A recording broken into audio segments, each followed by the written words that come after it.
You're listening to the Bovine Podcast, where science meets the stanchion. Today, we're diving into the 72-hour survival zone with next-gen strategies that are rewriting calf mortality math in 2025. Imagine slashing newborn deaths by 40% using aviation-style checklists and AI that spots sick calves before they show symptoms. We'll break down 4 battle-tested tactics from Dutch dairies to Wisconsin innovators, including how $18 colostrum boosts deliver 19% survival gains, and why heat-treated colostrum might be your silent profit killer. Stick around. By the end of this episode, you'll have a 3-step action plan to implement before your next calving shift. Let's revolutionize those critical first 72 hours together. Well, all right then. Let's dive right into it. 12.1%. Wow. Yeah. That's the head-scratching figure for heifer mortality here in the good old US of A. 12%, that's huge. It really is. Now picture this. You're in Norway, maybe looking at a fjord, and their calf mortality rate. Much lower, I bet. You got it. A remarkably low 2 to 3%. 2 to 3, okay. Kind of makes you stop and think, doesn't it? Are we just accepting losses that, well, when you look at those numbers, seem frankly avoidable? That Norwegian statistic certainly throws down the gauntlet. It forces us to ask, can we really elevate our game? Beyond the basics. Exactly. Yeah. Beyond the dairy management 101 stuff we've all been operating under. Yeah. Can we embrace genuinely next generation strategies? To give our calves a much stronger start, right from the get-go. That's the goal. Absolutely, because let's face it, losing a calf, it punches you in more ways than one. Okay. That $450 to $750 hit per calf loss, that's real money walking off the farm. Oh, for sure. It adds up fast. But there's also that knot in your stomach, right? That feeling you've let down an animal that was counting on you. Yeah. It's the kind of thing that keeps you up those long nights in the calving barn. Precisely. And that emotional investment we have in our animals, it's often overlooked in the spreadsheets. Mm-hmm. So our aim today isn't solely about bolstering the bottom line, though, that's certainly a welcome outcome. Definitely helps. It's also about enhancing animal well-being and, let's be honest, injecting a little less stress into those intense first 72 hours. So what's the plan of attack for this deep dive? We're not just going to rehash the basics of getting some colostrum into those newborns. Nope. We need to go deeper. We're plunging into Colostrum 2.0, think strategically boosting those all-important immunoglobulin Gs, those IgGs. And navigating the complexities of, heat treatment. That's a big one. Yeah, definitely. We'll also be exploring some truly fascinating technologies designed to spot potential health issues in those critical early hours. Before we can even see them. Often, yeah. Before any visual cues might alert us, wearable sensors are evolving really rapidly. And hold on to your hats, because we're also venturing into the realm of AI, artificial intelligence. Right there in the calving pen. Exactly. We're talking about smart cameras that can predict calving with an accuracy that might just, rival your most seasoned calving crew. It's pretty amazing stuff. And finally, we'll be examining something deceptively simple, yet incredibly powerful. The humble checklist. Back to basics, but effective. We'll see how adopting a practice honed in, like aviation, can lead to dramatic improvements right after birth. Okay. So our mission, should you choose to accept it, and trust me, your balance sheet will thank you in 2025, is to equip you with actionable insights. Grounded in solid data. Right. To significantly elevate your calf survival rates. So are we ready to roll up our sleeves and get into the thick of it? Let's do it. Now, regarding colostrum, we all get the fundamental importance, right? Get it in early sufficient quantity. Sure, Colostrum 101. But the emerging data suggests we need a more refined approach. It's not simply about volume and timing anymore. It's more nuanced. It's increasingly about the quality specifically, that concentration of protective IgGs and the consistency of that first feeding. Right. It's like we've been operating on the assumption that, any colostrum is good enough. But the reality is there's a spectrum, and we should be aiming for the high end, especially for those calves that need it most. Exactly. And that brings us to the intriguing practice of IgG supplementation. Okay, tell me about that. Precisely. We're talking about proactively enriching the maternal colostrum with commercially available IgG replacers. So adding a booster? Essentially, yes. This is particularly beneficial for calves that have experienced a challenging birth on Esmersons. think assisted deliveries or C-sections. Those really vulnerable ones. Right. Think about it.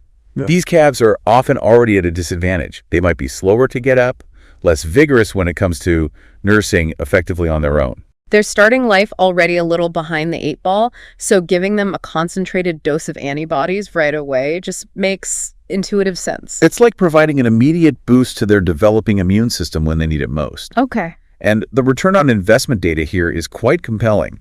Let's consider maternal colostrum with a baseline BRICS reading at around 22%. Okay, standard stuff. Now, the research shows that by adding just a modest 50 grams of a quality IgG replacer, 50 grams. Okay. you can see an average increase in serum IgG levels in the calf at 24 hours to around 24.1 grams per liter. That sounds pretty good. But more importantly, this translates to a significant 19% reduction in pre-weaning mortality 19%. for a relatively small investment of just $18 per calf. $18 to potentially save a calf. In today's environment, that's a pretty attractive proposition. And a 19% drop in mortality is nothing to sneeze at. Exactly. Now, the data also looks at the scenario of heat-treating colostrum, which we know is good for reducing bacteria, Right. Kills the bugs. and then supplementing with a larger 100-gram IgG replacer. Okay, double the dose. While this approach also showed a reduction in mortality, around 14%, the resulting serum IgG levels in the calves were actually slightly lower, averaging 21.7 grams per liter. Lower IgG. Yeah, and the cost per calf increased to $24. Okay. So based on this evidence, that plus 50-gram replacer strategy seems to offer a more favorable balance of cost and effectiveness. So less might be more here, or at least more cost effective. It seems so. The key insight isn't just throwing more money at it, but strategically targeting those vulnerable calves for the biggest impact on survival. Absolutely. It's about being smart with your resources, focusing them where they'll yield the greatest benefit.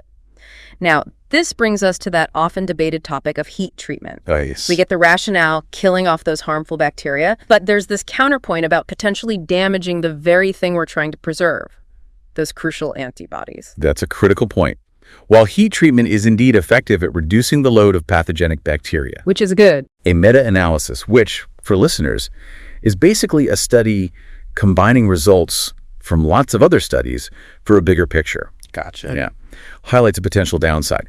Can actually increase the viscosity of the colostrum. Makes it thicker. Yeah, thicker and potentially more difficult for the newborn calf to swallow and absorb properly. Like trying to get thick molasses through a straw. Not exactly ideal for a calf that's just entered the world. Precisely. Yeah. But perhaps even more concerning is the finding from this meta-analysis that heat treatment can lead to a reduction in the concentration of those vital IgG antibodies. Oh, really? By how much? On average, by about 7.4 grams per liter, which is roughly a 15% decrease. 15%. That could significantly compromise the passive transfer of immunity we're aiming for. It absolutely could. So we're essentially caught in a bit of a bind. We want to eliminate the bad bugs, but doing so might weaken the very defense system we're trying to bolster. It is a delicate balance. The nuanced takeaway here for producers is maybe consider routinely testing the IgG concentration of your raw colostrum before you heat treat it. As first. Okay. If your initial IgG levels are already kind of borderline, that 15% reduction from heat treatment could push those calves into a significantly higher risk category for failure of passive transfer. Right. In such cases, a more strategic approach might involve either adjusting your heat treatment protocols, if possible, or maybe considering supplementing with an IgG replacer after heat treatment. To make up the difference. Exactly. To ensure an adequate dose of antibodies is actually delivered. That's a really important distinction. Knowing your baseline IgG quality is key to making smart decisions about heat treatment and supplementation. Okay, so we've delved into the nuances of Colostrum 2.0. Now, let's shift gears. Let's talk about leveraging technology for early illness detection. Yeah. Because, as we all know, by the time a calf is visibly sick, well, you're often playing catch up. That's precisely the challenge. Early detection allows for timelier intervention, which leads to better treatment outcomes and less overall impact from disease on calf health and performance. Makes sense. This is where the advancements in wearable sensor technology are becoming increasingly relevant. We're moving beyond relying solely on our daily visual checks. Exactly. Forget just walking through the pens and looking for the obviously down or scouring calf. We're talking proactive, continuous monitoring. Through these smart sensors, tiny devices on ear tags, halters, neck collars, even leg bands. It sounds like something straight out of science fiction, but it's here now. It might sound futuristic, but the tech is becoming more accessible and pretty sophisticated.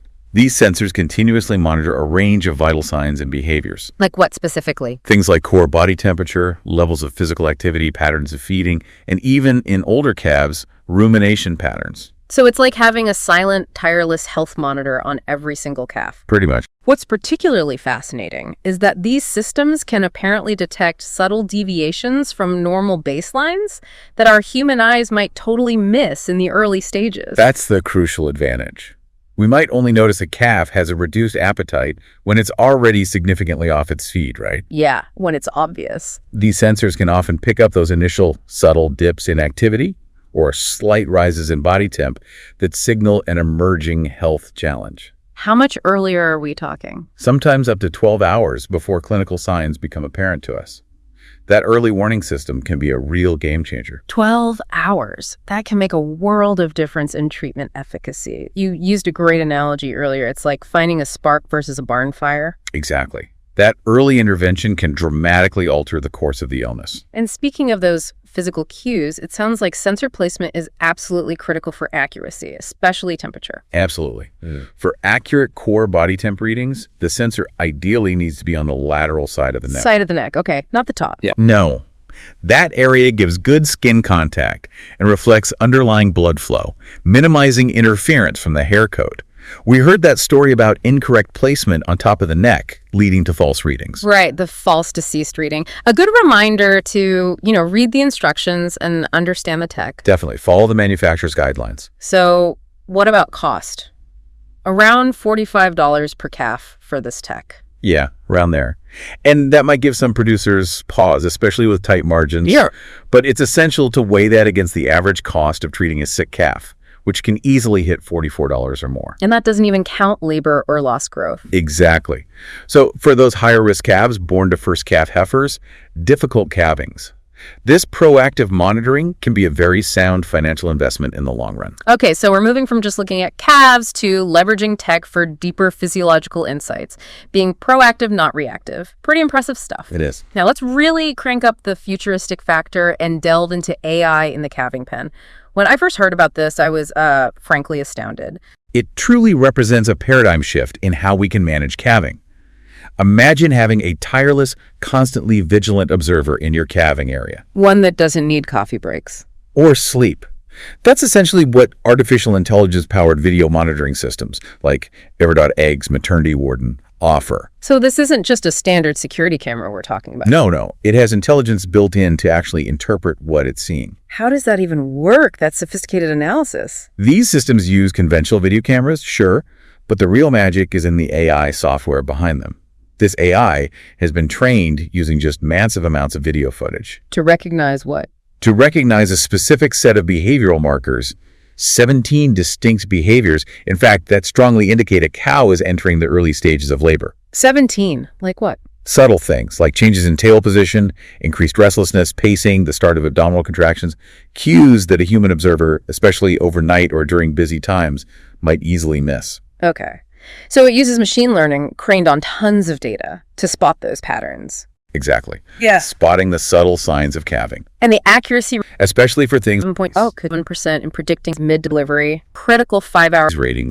Yeah. That's almost uncanny. It's incredibly precise. You're right. That might just outperform even the most experienced eyes in the barn. Well, the key insight with AI isn't just A proactive, it's about the consistency and that early warning it provides. right, allowing for timely intervention, ultimately saving calves and reducing stress. It's a powerful demonstration of machine learning in agriculture. And the implications for reducing dystocia difficult births and cutting stillbirth rates are huge. Yeah, tell me about those dystocia stats again. They were pretty stark. They really are. Consider this. If a cow stays in stage 2 labor for more than 2 hours, the risk of calf mortality jumps 4.7 times. 4.7 times. And the estimated economic impact is nearly $1,300 per case. Wow. That underscores the critical need for timely help.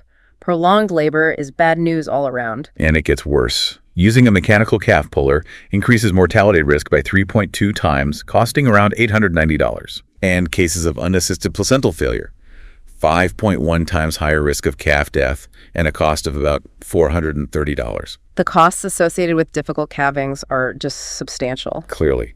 So the AI acts as that early warning system, giving us that crucial window to intervene proactively before things escalate into emergencies. And you mentioned a dairy in the Netherlands, Coupon Holdings. They saw big results. Yeah, Coupon Holdings is a great case study. They put in this AI video system and set up dedicated calving response teams ready to act on the AI alerts. Okay. They cut their average intervention time during calving from 22 minutes down to just 8 minutes. 22 down to 8. That's huge. And the outcome?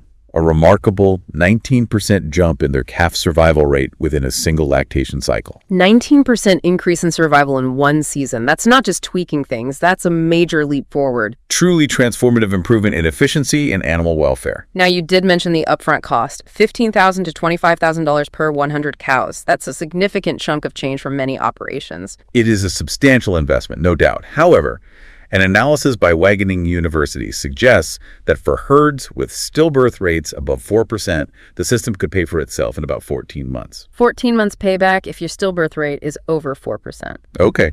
And I like that anecdote from the Wisconsin farmer who basically said the AI was like having an extra skilled calving attendant on duty 24/7. Right, like having a highly experienced, always awake expert on staff without the salary and benefits costs.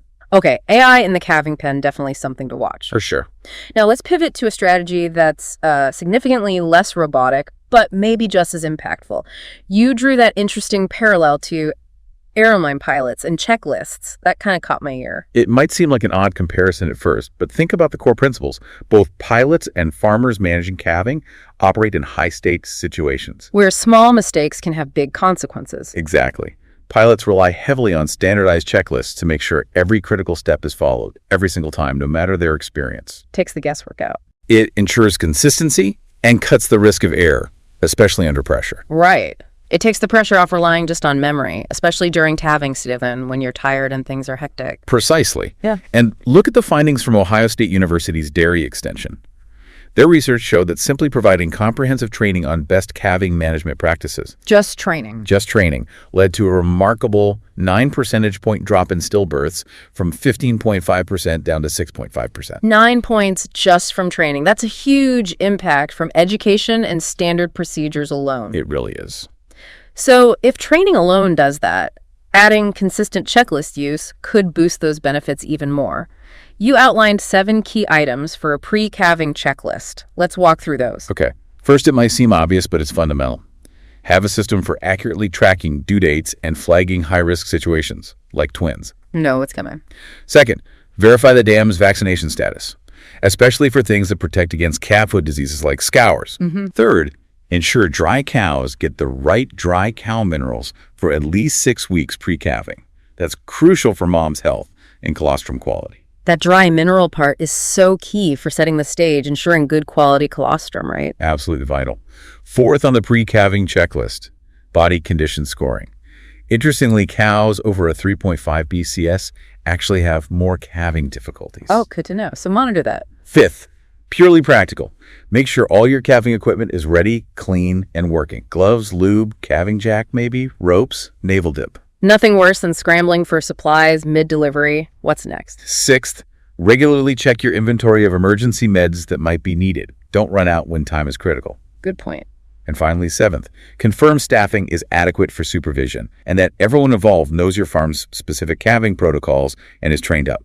That pre-calving checklist seems like a really solid, systematic way to head off problems. And then there's the big role of sire selection. Huge role. As the FAES dairy management guidelines point out, prioritizing proven sires with high calving ease ratings should be a core breeding goal. Especially for heifers. Especially for heifers, yes. Yeah. That one decision has ripple effects. Switching to calving ease sires for heifers can really cut down on dystocia. We saw that ourselves when we made that shift. It made a noticeable difference. Real-world proof. Now, beyond pre-calving, there's the immediate post-calving bit and this vigor scoring system you mentioned. That sounds new. It might be a new concept for some listeners, yeah. Think of vigor scoring like an APGAR score for human babies, but adapted for calves. Okay, like APGAR for calf. Right. It gives a standard, objective way to assess a calf's vitality right after birth. It looks at 5 things: vigor, responsiveness, initiation of respiration, color, mucous membranes, ocular reflexes, and response to drying. VIGOR. Got it. The idea is to have laminated cards or clear guidelines with the scoring right there in the calving area. That way, everyone experienced or new evaluates calves consistently. So it takes out some of the guesswork, standardizes identifying calves needing quick help, and you also use a detailed processing checklist right after birth. Yes, focusing on those critical first few hours. Hmm. Our protocol has specific steps for proper navel dipping, the exact product, concentration, how to apply it. Details matter. Then, comprehensive guidelines for colostrum. Testing quality, target volume based on size, the ideal timing for that first feed, and how to deliver it. And the vigor score gets documented on this checklist too, with clear thresholds for intervention based on the score. Precisely. And finally, our checklist includes strict protocols for documenting everything. Might seem like extra paperwork. But it's valuable data. Exactly. It lets you track trends, spot issues early, and see if your protocols are working.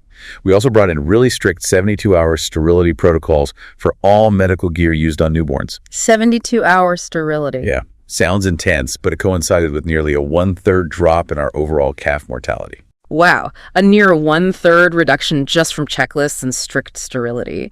That's incredible, and the cost of checklists is basically nothing. Exactly. That's what makes it such a high-impact, low-cost strategy. Yeah. The ROI is immediate and significant, potentially 30% lower mortality for practically the cost of printing the lists. Okay, let's put all this together. We've explored some really cutting-edge tech, but also some surprisingly simple yet really effective management practices. What's the bottom line here about investing in those first 7? Perform even the most... The fundamental message is that each preventable calf loss is a significant financial hit, around $1,300 when you factor everything in. Investing in these proactive strategies isn't just an expense, it's a strategic investment with a potentially huge return. You put together a really useful summary table comparing these strategies. Let's quickly run through that again. Okay, Colostrum 2.0, that plus 50 grain replacer, costs about $20 per calf, potential 25% mortality reduction, immediate ROI, Okay. wearable sensors, higher upfront cost, maybe $45 per calf, but bigger mortality reduction, around 40%, with ROI in maybe 3 to 6 months. Got it. AI video monitoring. Yeah. Biggest initial investment, $250 per calf, but 30-40% mortality reduction.